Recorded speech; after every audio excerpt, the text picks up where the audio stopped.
The passage of nearly 24 years since the horrifying events of September 11, 2001, has not stopped the quest to identify every single victim of that tragic day, and the latest breakthroughs are nothing short of remarkable.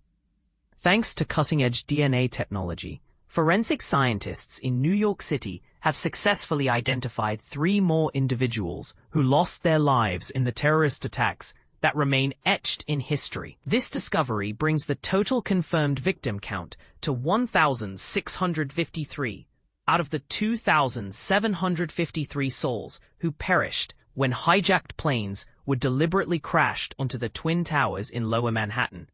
Manhattan's chief medical examiner, Dr. Jason Graham, revealed the names of 2 of the recently identified victims, Barbara Keating and Ryan Fitzgerald, while the identity of the third, an adult woman, has been kept confidential at her family's request. The long-awaited recognition of these individuals underscores the relentless dedication of forensic experts who continue their painstaking work despite daunting challenges.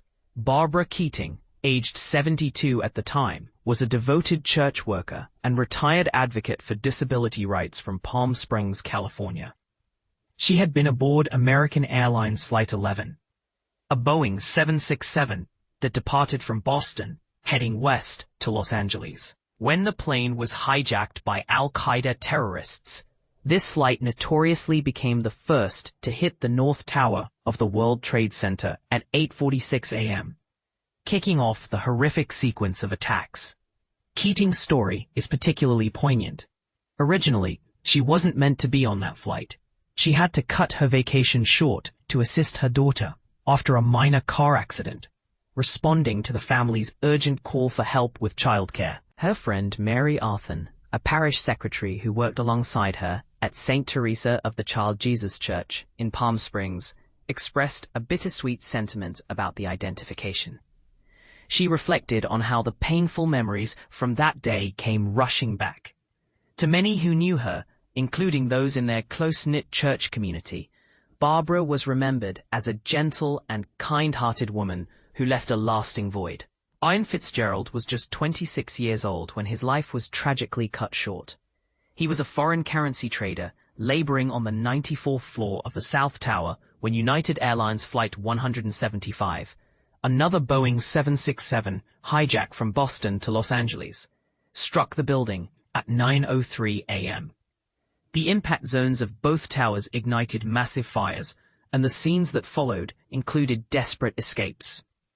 Heroic first responders rushing upwards into the burning skyscrapers, and heartbreaking moments as some victims chose to leap from the windows to escape the flames and smoke. Shockingly, the towers collapsed within seconds due to intense structural damage and heat, sending the death toll soaring even higher. The devastated area, known now as Ground Zero, was engulfed in smoldering rubble for weeks, later transformed into a memorial and museum to honor those lost. Paul Keating, Barbara's son, shared with the New York Times the challenges forensic teams faced. For years, experts believed DNA recovery would be nearly impossible given the extreme conditions of the explosion and fire. Yet, against all odds, the dedicated teams have persevered, working overtime through almost a quarter of a century to give families some measure of closure. Their commitment is nothing short of inspiring. Dr. Graham explained that recent advancements in DNA testing, including automated processes that enable scientists to extract genetic material even from tiny bone fragments, have been crucial in these identifications. This progress, coupled with persistent outreach to grieving families, is changing the outlook for those still awaiting answers. For instance, Barbara Keating's relatives provided DNA samples years ago, following the identification of a hairbrush believed to have belonged to their mother, which helped confirm her identity. Authorities maintain a vast repository of roughly 22,000 fragments recovered from the site, acknowledging that about 1,100 victims remain unidentified. Dr. Graham emphasized the enduring resolve of his team and the city, Nearly 25 years after the World Trade Center disaster, our commitment to identifying every missing person and returning them to their loved ones remains unwavering. Each new identification not only reaffirms the power of science, but also honors the memory of those lost, illustrating the deep human need to find peace and closure. The names of Barbara Keating and Ryan Fitzgerald now join the nearly 3,000 others inscribed on the 9/11 Memorial in New York, situated on the very footprints of the Twin Towers. This tribute also commemorates the victims from the simultaneous attacks at the Pentagon and the crash in Shanksville, Pennsylvania, as well as those who died in the earlier 1993 World Trade Center bombing.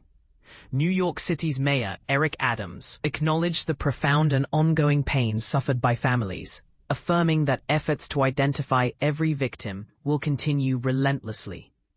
The heartache of losing loved ones to the September 11 attacks spans generations, Adams said. But with these 3 newly identified victims, we take a hopeful step forward in bringing comfort to those who are still grieving. But here's where it gets controversial. How far should resources go into such identification efforts decades after the fact? Some may argue the emotional pain warrants the continued investment, while others question if those funds could be better used elsewhere. What do you think? Should the search for answers at ground zero ever stop, or does this commitment to every lost life override all else? Share your thoughts, and let's discuss the powerful impact of remembrance and healing in the shadow of tragedy.